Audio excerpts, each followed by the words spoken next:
क्या आपने कभी किसी ऐसे व्यक्ति से मुलाकात की है जिसके साथ पहली नज़र में ही प्यार हो जाए? आज मैं आपको एक ऐसी ही कहानी सुनाने जा रहा हूँ जो आपको हैरान कर देगी। मेरा नाम राहुल है और अभी मैं गुजरात के राजकोट शहर में रहकर काम करता हूँ। एक साल पहले जनवरी महीने में हमारे आसपास के लोगों ने निर्णय लिया कि इस साल कहीं घूमने चलते हैं।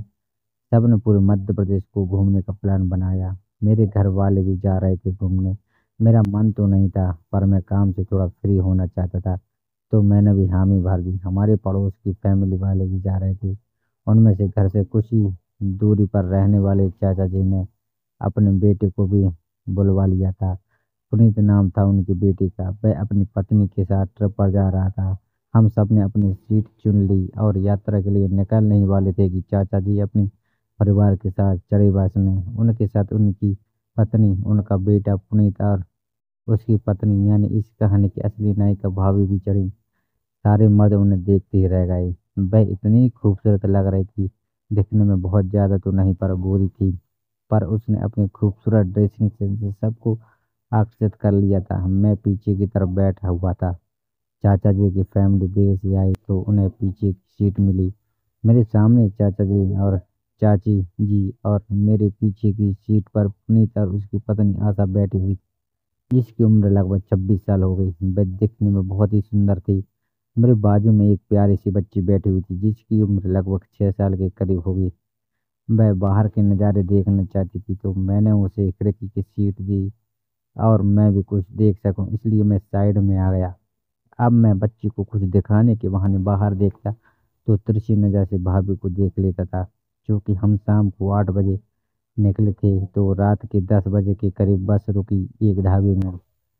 सब नीचे उतरे और थोड़ी देर बाद सब खाना खाकर ऊपर चढ़ने लगे।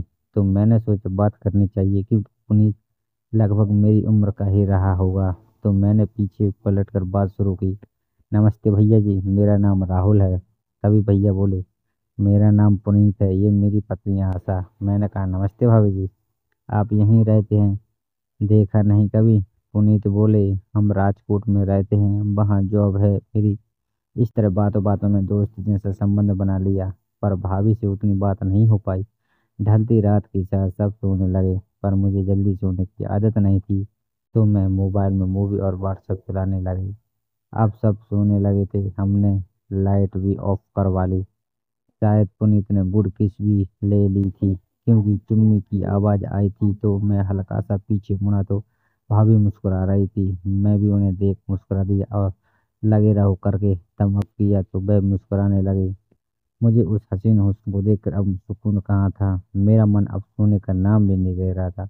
कुछ देर बाद पीछे मुड़ा तो पुनीत सो चुका था। भाभी बाहर के नज़ारे देख रही थी और मेरी नज़र को न जाने कैसे उन्होंने भांप लिया और मेरी निगाहें उन्हें पकड़ ली कि क्या निहार रहे हो।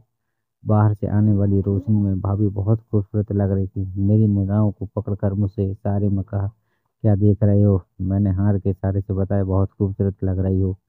तो वे फिर इस्माइल करने लगे। उसने ग्रे रंग की साड़ी पहनी हुई थी।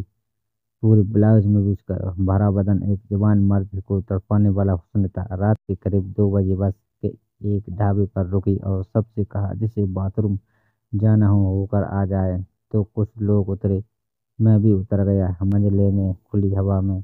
कुछ देर बाद आशा भी उतरी और मुझसे पूछा, वॉशरूम कहाँ है? मैंने कहा, चलिए मैं पूछता हूँ, क्योंकि खुले में एक महिला का जाना सही नहीं है। हंसी और मेरे साथ आगे बढ़ी और फिर आकर मुझसे बात करने लगी। आप कहाँ रहते हो? उनके इस प्रश्न का पता नहीं कैसे उत्तर निकल गया मुंह से, आपके दिल में। फिर मैंने कहा, सॉरी, मेरा मतलब यही रहता हूँ, मेरा खुद का बिजनेस है। वे हंस ही रही थी। तो मैंने कहा, आपकी ड्रेसिंग सेंस बहुत अच्छी है, देखते ही रह गए सब आपको। उसने थैंक्स कहा। मेरा मन कर रहा था कि किस कर लूं उनको, पर कंट्रोल में रखा खुद को, क्योंकि कुछ हुआ ही नहीं था। थोड़ी देर बाद सब बस में चढ़ गए और सोने लगे और मैं उसकी स्माइल को याद कर नींद से दूर होने लगा। मैं फिर पीछे पलटा तो वे सोने लगी थी। उनकी साड़ी हल्की सी नीचे हुई तो ब्लाउज के अंदर के कट दिखने लगे और देखकर मन उछल गया। मुझे देखते हुए 5 मिनट से ज्यादा हो गए थे। भाभी की अचानक आंख खुल गई और उनकी नज़र मुझ पर पड़ी। मैं सीधा हो गया डर कर। फिर मैं पलटा थोड़ी देर बाद। हुआ सा, भाभी सोई नहीं थी। उन्होंने मुझे देखते हुए देखा, पर उन्होंने अपनी साड़ी को ठीक नहीं किया। बस मुझे देखने और मुस्कुराने लगे। मुझे ऐसा लगा कि उन्हें मेरा देखना अच्छा लगा, लेकिन मुझे उसकी मुझ पर चाहत का सिग्नल मिल चुका था। उस पल कुछ नहीं हुआ। फिर सुबह 5 बजे के करीब गाड़ी रुकी और फिर परिचालक ने वहीं कहा, जल्दी बाथरूम होकर आ जाइए, गाड़ी यहाँ 20 मिनट रुकेगी। तो मैं उतर कर भाभी की राह देखने लगा। जैसे ही वे उतरी और बाथरूम से होकर आई, मैंने उन्हें बस के पीछे आने का इशारा किया। एक किनारे पर जाकर उनके हाथों को पकड़कर सहलाया और धीरे से होठों को किस करने लगा। उस टाइम उससे ज्यादा न हो सका और हम बस में आकर बैठ गए और थोड़ी नींद लेने लगे। मुझे थोड़ा चैन आया। अब सुबह हम अमरकंटक पहुंच गए थे। एजेंसी ने हमारे लिए रूम बुक किया हुआ था। होटल में होटल में फ्रेश होकर हम सब वहाँ कई जगह घूमे दिन में। उस दौरान तो कोई मौका मिलना मुश्किल था, तो मैंने खुद को संभाला। रात हम अमरकंटक के होटल में ही रुकने वाले थे, तो होटल में जाकर खाना खाकर सोने लगे। अमरकंटक में होटल पहुंचकर मेरी और आशा के बीच की नजदीकियां और बढ़ गई थी। होटल के कमरे में जब सब सो गए थे तो हमने एक दूसरे के साथ खूब वक्त बिताया। वो पल मेरे लिए बहुत खास थे। अगले दिन अमरकंटक घूमने के दौरान भी हमने एक दूसरे को खूब देखा और समझा। आशा की हंसी, उसकी बातें और उसकी नजरें मुझे बहुत पसंद आती थी। मुझे लगा कि मैं आशा के बिना रह नहीं सकता।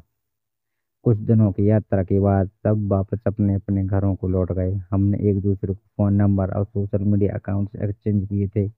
अब हम रोजाना एक दूसरे से बात करते थे, वीडियो कॉल करते थे और अपनी दिनचर्या के बारे में बताते थे। लेकिन इस रिश्ते को लेकर मुझे कुछ चिंताएं भी थी। आशा की शादी हो चुकी थी और मैं किसी और से रिश्ता नहीं बनाना चाहता था। मैंने आशा से इस बारे में बात की। उसने मुझे बताया कि वह भी मुझसे बहुत प्यार करती है और मेरे साथ जिंदगी बिताना चाहती है। हमने तय किया कि हम इस रिश्ते को आगे कैसे बढ़ाएंगे। हमने फैसला किया कि हम दोनों अपनी अपनी जिंदगियों को संभालेंगे और जब सही समय आएगा तो हम इस रिश्ते को आगे बढ़ाने के बारे में सोचेंगे। हमारी दुनिया तब अस्त व्यस्त हो गई जब पुनीत को हमारे रिश्ते के बारे में पता चल गया। उसने मुझे जमकर धमकाया और आशा को साथ ले जाने की धमकी दी। आशा बहुत डर गई थी। उसने मुझसे कहा कि वह मुझे छोड़ दे, लेकिन मैं मानने को तैयार नहीं था। मैं आशा से बहुत प्यार करता था और उसे खोना नहीं चाहता था। पुनीत ने पुलिस में शिकायत करने की धमकी दी। हम दोनों ही बहुत परेशान थे। हमें नहीं पता था कि अब क्या करना चाहिए। इसी बीच मेरी नज़र एक नई लड़की पर पड़ी। उस लड़की का नाम सोनिया था। वह भी अमरकंटक घूमने आई थी और होटल में रुकी रही थी। सोनिया बहुत ही खूबसूरत और मिलनसार थी। मैं सोनिया से बात करने लगा और धीरे धीरे दोनों अच्छे दोस्त बन गए। सोनिया को मेरी समस्या के बारे में पता चला। उसने मुझे समझाया कि मुझे आशा को छोड़ देना चाहिए। सोनिया ने कहा कि वह मेरे साथ दोस्ती करना चाहती है। मैं बहुत उलझन में था। एक तरफ आशा थी जिससे मैं बहुत प्यार करता था और दूसरी तरफ सोनिया थी जो मुझे समझाती थी। मैंने आशा से बात की और उसे सारी बात बताई। आशा बहुत दुखी हुई। उसने मुझसे कहा कि वह मुझे कभी माफ़ नहीं कर पाएगी। मैं बहुत पछता रहा था। मैंने अपनी गलती मान ली और आशा से माफ़ी मांगी, लेकिन आशा मानने को तैयार नहीं थी। आखिरकार मैंने सोनिया के साथ दोस्ती करना छोड़ दिया और आशा से वापस मिलने की कोशिश करने लगा। लेकिन आशा ने मुझे हमेशा के लिए छोड़ दिया। मैं बहुत अकेला और उदास हो गया। मुझे एहसास हुआ कि मैंने अपनी ज़िंदगी की सबसे बड़ी गलती की है। मैंने आशा को खोने का गहरा सदमा झेला। मैंने अपनी गलती को मान लिया और आशा से माफ़ी मांगी, लेकिन आशा ने मुझे हमेशा के लिए छोड़ दिया। मैं अकेला और उदास रहने लगा। मैंने अपनी नौकरी छोड़ दी और एकांत में रहने लगा। सोनिया जो मेरी मदद करना चाहती थी हमेशा मेरे पास रही। उसने मुझे समझाया कि मुझे आगे बढ़ना चाहिए। धीरे धीरे मैंने सोनिया की मदद से अपनी ज़िंदगी को फिर से पटरी पर लाना शुरू किया। कुछ समय बाद मैंने और सोनिया ने शादी करने का फैसला किया। हमारी शादी बहुत धूमधाम से हुई, लेकिन मेरा मन हमेशा आशा पर ही लगा रहता था। मैं अक्सर आशा के बारे में ही सोचता था और उसे याद करता था। एक दिन मुझे पता चला कि आशा की शादी किसी और से हो गई है। यह सुनकर मुझे बहुत दुख हुआ। मैंने महसूस किया कि अब मेरे पास आशा को वापस पाने का कोई रास्ता नहीं बचा है। मैंने अपनी ज़िंदगी में आगे बढ़ने का फैसला किया। मैंने सोनिया के साथ एक नई शुरुआत की, लेकिन मेरे दिल में हमेशा आशा के लिए एक कोना बना रहा। सोनिया के साथ शादी के बाद मेरी ज़िंदगी एकदम बदल गई थी। वो मेरी हर खुशी का कारण बन गई थी। सोनिया की वजह से मैंने न सिर्फ आशा को भूलना शुरू किया, बल्कि अपने जीवन में एक नया लक्ष्य भी ढूंढ लिया था। सोनिया ने मुझे हमेशा प्रेरित किया और मुझे आगे बढ़ने के लिए प्रेरित किया। हमने मिलकर एक नया बिजनेस शुरू किया और धीरे धीरे वो कामयाब होने लगा। सोनिया की मेहनत और लगन ने हमारे बिजनेस को नई ऊंचाइयों पर पहुंचा दिया। मैं सोनिया का हमेशा आभारी रहूंगा। इस साल बीत गए। एक दिन मुझे एक कॉन्फ्रेंस में आशा से मुलाकात हुई। हम दोनों बहुत बदल चुके थे। आशा अब एक सफल करियर वूमन बन चुकी थी। उसने मुझे बताया कि उसने अपनी जिंदगी में बहुत कुछ हासिल किया है। हम दोनों ने एक दूसरे से बात की और अपनी जिंदगी के बारे में बताया। हम दोनों ने अपनी अपनी गलतियों को स्वीकार किया। मैंने आशा से माफी मांगी और आशा ने भी मुझे माफ कर दिया। हम दोनों ने फैसला कि हम दोस्त बने रहेंगे। हम दोनों एक दूसरे के लिए हमेशा शुभचिंतक रहेंगे। मुझे एहसास हुआ कि जीवन में कई मोड़ आते हैं। हमें इन मोड़ों को स्वीकार करना चाहिए और आगे बढ़ते रहना चाहिए। हमें अपनी गलतियों से सीखना चाहिए और अपनी जिंदगी में ध्यान केंद्रित करना चाहिए। सोनिया के साथ मेरी शादी एक नई शुरुआत थी। मैंने आशा से जो गलती की थी उससे मैंने बहुत कुछ सीखा। मैंने सीखा कि प्यार हमेशा खुशी नहीं लाता। कभी कभी प्यार हमें दुख भी दे देता है, लेकिन हमें हिम्मत नहीं हारनी चाहिए और आगे बढ़ते रहना चाहिए। मैं सोनिया और आशा दोनों का शुक्रगुजार हूँ। उन्होंने मुझे बहुत कुछ सिखाया।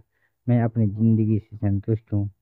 तो दोस्तों, यह थी आज की कहानी। अगर आपको कहानी मेरी पसंद आई है तो कृपया मेरे चैनल को सब्सक्राइब करें और घंटी दबाकर सभी नोटिफिकेशन चालू कर लें, ताकि आपको अगली वीडियो की सूचना सबसे पहले मिल सके। आपको प्यार और सपोर्ट के लिए धन्यवाद।